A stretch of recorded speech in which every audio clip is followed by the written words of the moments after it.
सो hello दोस्तों, welcome back to this channel. तो electronic devices and its application के एक नए वीडियो में आपका बहुत बहुत स्वागत है। तो आज के इस वीडियो में हम डिस्कस करेंगे op amp as non inverting amplifier. तो आइए इस टॉपिक को शुरू करते हैं। सो माय डियर फ्रेंड्स, इससे पहले हमने ओपैम्प एज इन्वर्टिंग एम्पलीफायर वो हम ऑलरेडी डिस्कस कर चुके हैं। वो वीडियो आपको मैं देखने की रिक्वेस्ट करूंगा और वहाँ हमने कुछ बेसिक प्रॉपर्टीज बताई है एम्पलीफायर की किस तरीके से होती है, और वो प्रॉपर्टीज मैं यहाँ भी बताऊंगा, लेकिन बेटर रहेगा कि वो वीडियो आप यहाँ देख के ही आना। सो देख लेते हैं, मेरे पास कुछ हम डायग्राम बनाएंगे। सबसे पहले तो ओपैम्प क्या होता है? ओपैम्प का मतलब होता है ऑपरेशनल एम्पलीफायर, ठीक है।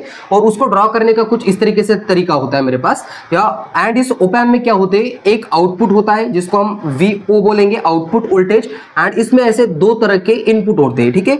ऊपर वाले को मैंने नेगेटिव बोला, नीचे वाले को पॉजिटिव बोला। ये जो नेगेटिव वाला पार्ट होता है, ये होता है माय डियर फ्रेंड्स, ये होता है इन्वर्टिंग टर्मिनल, ठीक है। इस नेगेटिव वाले को क्या बोलते हैं हम? Inverting terminal. एंड ये जो पॉजिटिव वाला पार्ट होता है, इसको बोलते हैं नॉन इन्वर्टिंग टर्मिनल। अभी नॉन इन्वर्टिंग टर्मिनल और इन्वर्टिंग टर्मिनल यानी कि ये जो साइन के जस्ट अपोजिट है। अगर प्लस है तो नॉन इन्वर्टिंग है, अगर माइनस है तो वो इन्वर्टिंग है। लेकिन इस केसेस में हमारे पास जब ये जो एम्पलीफायर है, ये amplifier inverting amplifier and non inverting amplifier कब बनता है? अगर मैंने इस प्लस वाले साइन पे यानी कि नॉन इन्वर्टिंग टर्मिनल पे सिग्नल अप्लाई किया तो ये मेरे पास हो जाएगा नॉन इन्वर्टिंग एम्पलीफायर। अगर मैंने इस माइनस साइन पे यानी कि इन्वर्टिंग टर्मिनल पे अगर मैंने सिग्नल अप्लाई किया तो वो वाला जो हमारे पास एम्पलीफायर होता है वो होता है इन्वर्टिंग एम्पलीफायर। तो यहाँ तो हो गई ये बेसिक बात है। एंड और एक इंपॉर्टेंट बात, वर्चुअल ग्राउंड स्टेट कंसेप्ट के हिसाब से यहाँ वाला वोल्टेज और यहाँ वाला वोल्टेज क्या होता है? सेम होता है, ठीक है। ये बेसिक बात है। एंड अगर मेरे पास ये जो आइडियल ओपैम्प हो तो यहाँ तो उसका यूज नहीं होने वाला है, लेकिन समझ लो आप, अगर मेरे पास ये आइडियल ओपैम्प है तो मेरे पास ये जो इनपुट रेजिस्टेंस होता है वो क्या होता है? इनफाइनाइट होता है। इनपुट रेजिस्टेंस अगर इनफाइनाइट हो गया तो करंट क्या हो जाएगा? वहां जीरो हो जाएगा, ठीक है। तो इसके बाद हम देख लेते हैं इसकी एक्चुअल में डायग्राम किस तरीके से ड्रॉ करेंगे एंड उसकी थ्योरी में क्या लिखेंगे। सबसे पहले तो मैं यहाँ ओपैम्प की डायग्राम निकालना चाहूंगा। यहाँ आप देख लेना, यहाँ मेरे पास ऐसे कुछ इस तरीके से होगी। ऊपर है नेगेटिव टर्मिनल, नीचे है पॉजिटिव टर्मिनल। इस नेगेटिव टर्मिनल का मतलब होता है ये है मेरे पास inverting terminal, inverting terminal. And ये मेरे पास जो पॉजिटिव पार्ट होता है ये होता है non inverting terminal, non inverting terminal. अगर अब मुझे क्या करना है, ये कौन सा वाला एम्पलीफायर बनाना है? मुझे नॉन इन्वर्टिंग एम्पलीफायर बनाना है। और मेरे पास यहाँ कुछ इस तरीके से आउटपुट वोल्टेज है VO, ठीक है। एंड अब हमको क्या करना है? नॉन इन्वर्टिंग एम्पलीफायर बनाना है। तो नॉन इन्वर्टिंग एम्पलीफायर अगर मुझे बनाना है तो मुझे इस प्लस साइन पे यानी कि नॉन इन्वर्टिंग टर्मिनल पे सिग्नल अप्लाई करना पड़ेगा कुछ इस तरीके से। मैंने यहाँ सिग्नल अप्लाई किया, ठीक है। जो सिग्नल है मेरे पास VS। अब क्या करेंगे? एंड ये जो नेगेटिव टर्मिनल है यानी कि इन्वर्टिंग टर्मिनल, इसको हम ग्राउंड कर देंगे। कुछ इस तरीके से ग्राउंड कर दूंगा मैं, इसको ग्राउंड कर दिया। इस तरीके से मैंने इसको ग्राउंड कर दिया, ठीक है। अब इसको ग्राउंड करने के बाद और एक इंपॉर्टेंट बात, अब हम क्या करेंगे? यहाँ मैंने अब मान लिया कि यहाँ जो इनपुट है वो VS है एंड यहाँ जो वोल्टेज है इसको मैंने V2 बोला। एंड इस V2 को एंड VO को मैं कनेक्ट कर देता हूँ थ्रू फीडबैक गेन के हिसाब से। एंड जैसे मैंने इसके V2 एंड V0 को कनेक्ट कर दिया, ठीक है, इस तरीके से। एंड यहाँ मैंने कुछ फीडबैक गेन लगाया एंड फीडबैक गेन लगाते समय इसके अक्रॉस मैंने एक रेजिस्टेंस लगा दिया। उस रेजिस्टेंस को मैं बोलना चाहूंगा RF, ठीक है, फीडबैक रेजिस्टेंस। अब यहाँ एक कुछ सर्कल बनेगा एंड ऑल्सो मैं यहाँ एक रेजिस्टेंस लगाना चाहूंगा जिसको नाम देना चाहूंगा मैं R1, ठीक है। एंड यहाँ मेरे पास माय डियर फ्रेंड्स यहाँ जो वोल्टेज होगा यहाँ 0 फी होगा, ठीक है। यहाँ क्योंकि ये ग्राउंड में आकर मिल रहा है। एंड यहाँ जो VS एंड V2 ये दोनों बराबर हो जाएंगे बिकॉज वर्चुअल ग्राउंड स्टेट के कंसेप्ट के हिसाब से। अब यहाँ से देखो जरा ध्यान से, यहाँ से करंट अंदर जाएगा। ये तो मैंने सिग्नल अप्लाई किया, जैसे यहाँ से करंट अंदर गया, यहाँ से जो करंट गुजरेगा, यहाँ से करंट जाएगा तो वो करंट IF हो जाएगा, ओके यहाँ तक। एंड ऑल्सो यहाँ से इस साइड में जो करंट जाएगा वो करंट क्या हो जाएगा? मेरा I1 करंट बोलूंगा मैं इसको। एंड इस साइड में जो करंट गया इस करंट को बोलूंगा I2 करंट। एंड यहाँ मेरे पास एक जंक्शन क्रिएट हो रहा है जिसको उस जंक्शन को मैं क्या बोलना चाहूंगा? V2G बोलना चाहूंगा उस जंक्शन को। एंड यही सेम थ्योरेटिकल पार्ट्स मैंने यहाँ लिखा है। अब यहाँ जल्दी से समझ जाओगे, ध्यान से देखना। In above diagram input signal is applied on, input signal हमने कहाँ अप्लाई किया है? इन्वर्टिंग टर्मिनल पे जो कि पॉजिटिव है, जिसको हम नॉन इन्वर्टिंग टर्मिनल बोलेंगे। नॉन इन्वर्टिंग टर्मिनल पे हमने सिग्नल अप्लाई किया है, ठीक है। एंड ग्राउंड कर दिया है किसको? इन्वर्टिंग टर्मिनल को, अच्छा है। And also feedback gain are connected to the inverting and output terminal with resistance RF। यहां से देखो ये मेरे पास नेगेटिव टर्मिनल यानी कि इन्वर्टिंग टर्मिनल को एंड मेरे पास जो आउटपुट टर्मिनल है जो ये V0 वाला, इसके अक्रॉस हमने क्या कनेक्ट किया है, फीडबैक गेन कनेक्ट किया है।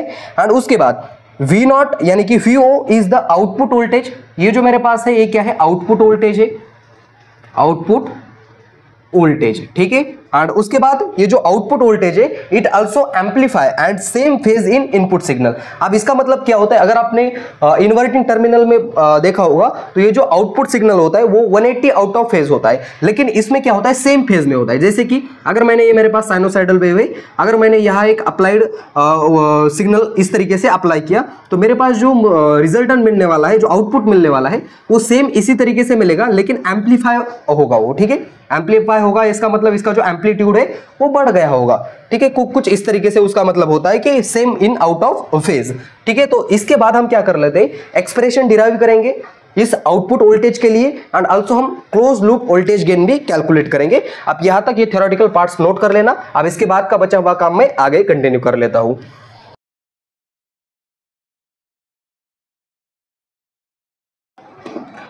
सो देखो माय डियर फ्रेंड्स, हम एक्सप्रेशन निकालेंगे। सो यहां लाइन लिखना चाहूंगा मैं, expression for output voltage VO, ठीक है।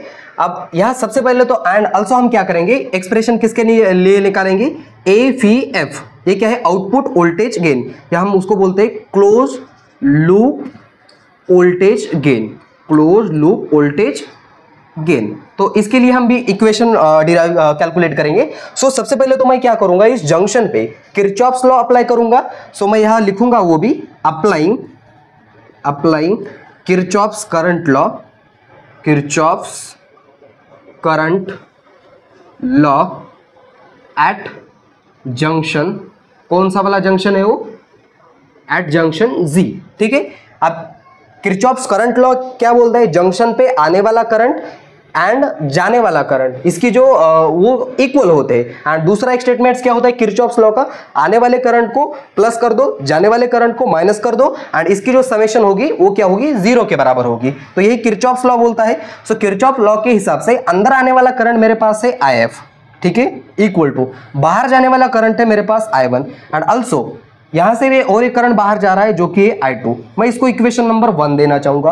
एंड ऑब्वियसली हम क्या कौन सी कंसेप्ट यूज करेंगे, हम ये मेरे पास, चलिए मान लिया कि मेरे पास कौन सा है, आइडियल ऑप एम्प है, ठीक है, ideal op amp. Ideal op amp का मतलब क्या होता है, आप यहां देखो, using concept of ideal op amp, ideal op amp. अब इस आइडियल ऑप एम्प में होता ये है कि जो इनपुट रेजिस्टेंस होता है, इनपुट रेजिस्टेंस जो होता है वो क्या होता है, इनफाइनाइट होता है।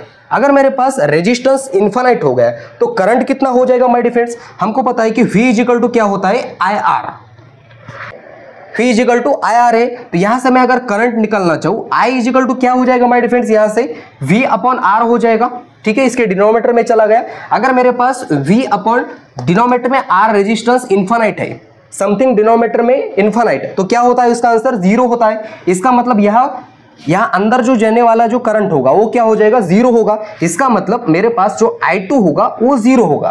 एंड ऑल्सो मेरे पास ये बनेगा IF इक्वल टू I1, ठीक है, IF इक्वल टू I1। ये एक मेरे पास प्यारा सा इक्वेशन आ गया। इक्वेशन नंबर मैं इसको 2 देना चाहूंगा। एंड इसके बाद क्या करेंगे, हमको पता है कि इसी वाले फॉर्मूले से V इक्वल टू IR के हिसाब से अगर मैं V इक्वल टू IR है तो मेरे पास I बराबर क्या आ जाएगा, I बराबर यहां से देखो V अपॉन R, V यानी कि है मेरे पास पोटेंशियल डिफरेंस, R है रेजिस्टेंस। अब IF के लिए मेरे पास अगर आप किसकी बात करोगे, आप पोटेंशियल डिफरेंस की बात करेंगे। सो ये जो मेरे पास IF है, ये वाला एक टर्मिनल है V2 और यहां से रेजिस्टेंस आ रहा है, यहाँ इस वाले टर्मिनल जो आउटपुट वोल्टेज है, output voltage minus V2, output voltage क्या है मेरे पास, VO है, माइनस करेंगे ऑल्सो किससे, I2 से, यह I2 से माइनस V2 से माइनस किया। एंड डिनोमिनेटर में इन दोनों के अक्रॉस जो भी रेजिस्टेंस लगा है, कौन सा है वाला, RF, वो लिखेंगे हम, इक्वल करूंगा। फिर से एक बार इस I1 के लिए इस वाले फॉर्मूले के अकॉर्डिंग जो पोटेंशियल डिफरेंस होगा इस I1 के लिए V2 माइनस ये वाला पार्ट, ठीक है। तो यहां क्या हो जाएगा मेरे पास, V2 माइनस यहाँ से 0 फी डिनोमिनेटर में आएगा, इन दोनों के अक्रॉस जो रेजिस्टेंस लगाया है वो है R1। आई होप कि यहाँ तक सब कुछ क्लियर होगा। अब माय डियर फ्रेंड्स, इसके बाद ये तो 0 हो गया, तो इसका तो काम खत्म हो गया। तो मैं इस वाले को कुछ इस तरीके से लिख सकता हूँ क्या, पहले वाले को V2 लिखा, डिनोमिनेटर में R1 लिखा, and also VO minus V2 divided by RF। I hope कि यहां तक सब कुछ क्लियर होगा। अब माय डियर फ्रेंड्स, हम क्या करेंगे, concept of virtual ground state के हिसाब से ये वाला वोल्टेज Vs एंड ये जो V2 वो सेम हो जाते हैं concept of virtual ground state के हिसाब से। तो यही हम एक लाइन लिखेंगे एंड ऑल्सो इसको थोड़ा सा और आगे सॉल्व करेंगे। आप यहां तक का नोट कर लीजिएगा, बचा हुआ काम मैं आगे कंटिन्यू कर लेता हूं।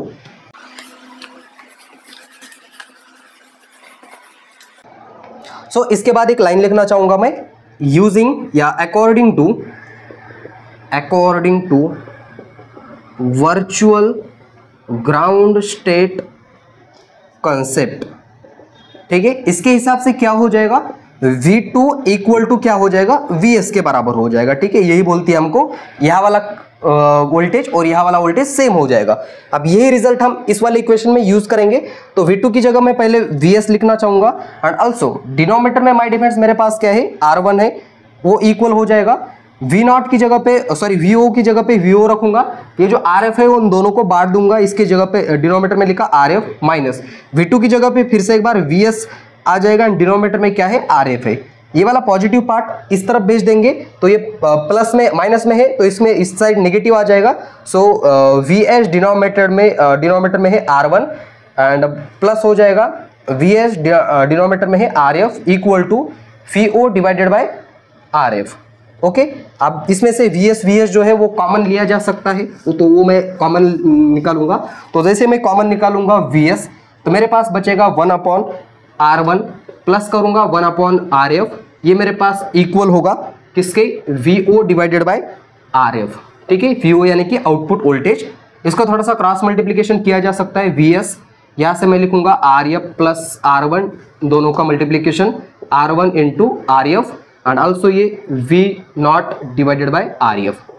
क्या किया जा सकता है, यहाँ से देखो RF कैंसिल हो सकता है। ये जो अब ये मेरे पास जो बचा हुआ लिखूंगा मैं, तो VO इक्वल टू क्या हो जाएगा my dear friends, R1 plus RF divided by R1 and into इसके मल्टीप्लिकेशन में क्या है, Vs है। सो ये मेरे पास आ गया expression for output voltage gain. अब इसके लिए हम क्या करेंगे, we know close loop voltage gain, we know close loop voltage gain. Close loop voltage gain क्या बोलता है माय डियर फ्रेंड्स, हम किस तरीके से उसको डिनोटेड करते हैं, AVF equal to output voltage divided by applied voltage. ठीक है, VO अपॉन Vs।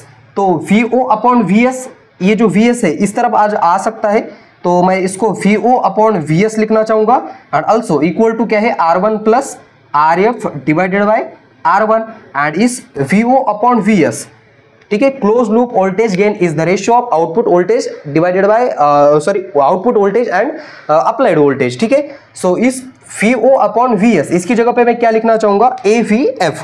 तो AVF लिखने के बाद मेरे पास ये आएगा, since AVF equal to R1 plus RF divided by R1। So my dear friends, this is the expression for close loop voltage gain. ठीक है, तो ये दोनों हमको लिखने पड़ेंगे आउटपुट वोल्टेज गेन के लिए एंड ये क्लोज लूप वोल्टेज गेन के लिए हमने एक्सप्रेशन डिराइव किए।